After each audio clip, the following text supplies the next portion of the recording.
अस्सलाम वालेकुम फ्रेंड्स। ज़िंदगी और मौत के दरमियान दोस्तों बड़ा ही बारीक सा फासला होता है जो इतनी सूरत और तेज़ी से तय होता है कि बंदा पहचान ही नहीं सकता। मौका ही नहीं मिलता बंदे को ये चीज़ संभलने के लिए। वो एक क्लिप में देख रहा था, उसमें हज़रत अली रज़ियल्लाहु अन्हु गए कब्र के सराहने, तो वहाँ पे जाके हज़रत अली रज़ियल्लाहु अन्हु ने कहा, पूछा कि अहले कब्र क्या बना, तुम्हारी क्या सूरत हाल है। तो अंदर से एक कब्र वाले ने आवाज़ लगाई कि अली क्या बताऊं, कफन फट गया है, हड्डियां चूर चूर हो गई हैं, रेजा रेजा हो हड्डियां हो गई हैं। और अगला जो फिक्रा जो सुन के यकीन करें कि मैं कई दिन तक सोचता रहा कि कितनी सच्चाई बयान की है उसने। उसने कहा माल तो पता नहीं कहाँ रह गया है, लेकिन हिसाब देना पड़ रहा है यार।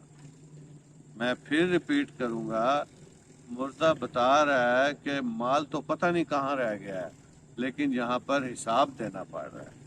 फिर जब मैंने इर्द गिर्द के अपने माहौल पे नज़र डाली, बहुत सारे असहाब मेरे जहन में आए जिन्होंने पता नहीं हराम हलाल एक करके कितना एक नाजायज तरीकों से पैसा कमाया।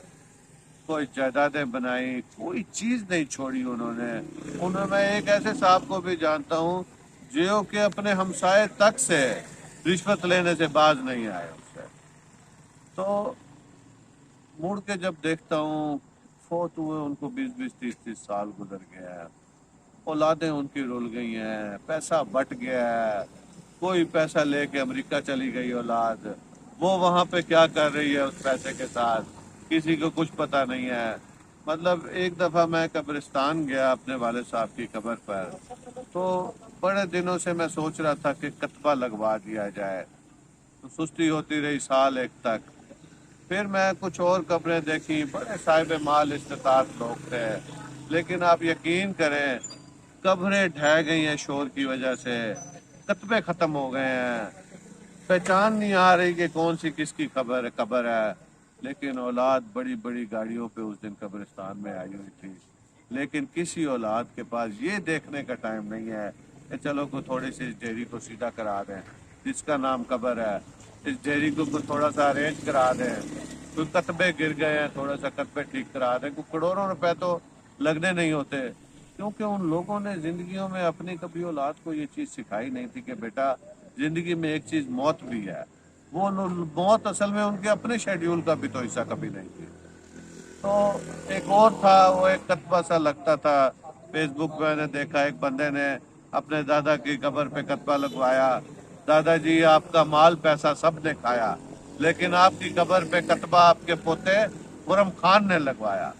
कुछ दिन तो मैं मजाहिया समझ के उसको हंसता रहा, लेकिन फिर मुझे लगा कि यार ये बेचारा तो अपने दर्द में इसने पोस्ट लगाई है और कितनी बड़ी हकीकत और सच्चाई बयान कर रहा है कि दादा जान आपने बड़ा माल पैसा कमाया और वो माल पैसा आपके सारी औलादों ने खाया, उनकी औलादों ने भी खाया, लेकिन ये खुरम खान अकेला ही है दादाजी, कतबा लगवाने की फुर्सत उन सब में से किसी को नहीं हुई। आपके अपने बच्चों को नहीं हुई, उनके आगे उनके बच्चों को नहीं हुई, लेकिन आपके इस पोते को सिर्फ नसीहत हुई है कि आप पैसा उन सबको भी दे गए थे, थोड़ा बहुत उसमें से पैसा मुझे भी मिला है, लेकिन मेरे हलाली खून ने मुझे कहा है कि चलो मैं कतबा लगवा दूं और साथ एहसान भी जता दूं उस कतबे का। वो खुरम खान साहब उस कतबे का एहसान जताने से भी बाज नहीं आए।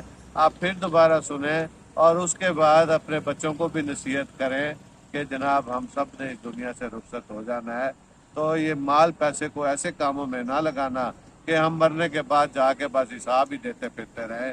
आप दोबारा सुने वो फिक्रा कि माल तो पता नहीं कहाँ रह गया है, लेकिन हिसाब देना पड़ रहा है।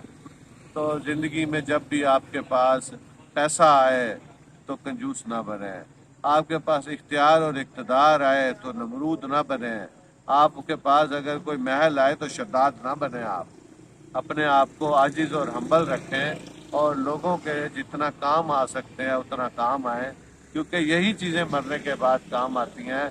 माल पैसे का तो सिर्फ हिसाब ही देना पड़ता होता है। पूछ रहे हैं गुड्डू भाई टी स्टॉल यजमान से आपको सलाम अर्ज़ है, बहुत बहुत शुक्रिया, थैंक यू।